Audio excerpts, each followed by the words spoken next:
Umat Islam harus tahu ini. 8 tahun sebelum peristiwa G30 SPKI terjadi, ulama se-Indonesia menggelar mu'tamar di Palembang pada tanggal 8 sampai 11 September tahun 1957.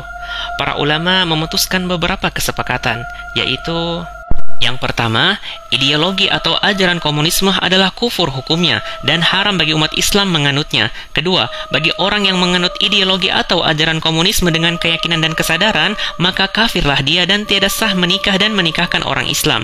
Tiada pusaka mempusakai dan haram hukumnya jenazahnya diselenggarakan secara Islam. Ketiga, bagi orang yang memasuki organisasi atau partai yang berideologi komunisme seperti PKI, SOPSI, Pemuda Rakyat, dan lain-lain, tidak dengan keyakinan dan kesadaran, sesatlah dia dan wajib bagi umat Islam menyeru mereka meninggalkan organisasi dan partai tersebut.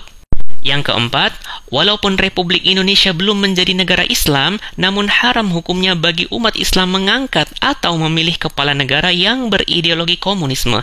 Kelima, memperingatkan kepada pemerintah RI agar bersikap waspada terhadap gerakan aksi subversif asing yang membantu perjuangan kaum komunis atau ateis Indonesia. Keenam, mendesak kepada Presiden RI untuk mengeluarkan dekret menyatakan PKI dan mantel organisasinya sebagai partai terlarang di Indonesia. Dan referensi mu'tamar tersebut ada pada buku ini. Setahun kemudian, pada tanggal 17 Agustus tahun 1958, dengan suara yang gegap gempita, Presiden Soekarno mengkritik dengan sangat keras mu'tamar alim ulama Indonesia yang berlangsung di Palembang tahun 1957. Beliau mengatakan bahwa konferensi tersebut adalah komunisfobia dan suatu perbuatan yang amoral.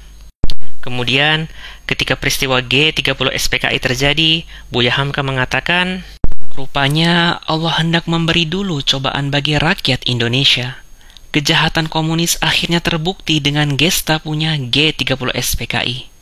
Allah mencoba dulu rakyat Indonesia sebelum dia membuktikan kebenaran apa yang dikatakan oleh alim ulama itu hampir 10 tahun lalu. Buya Hamka.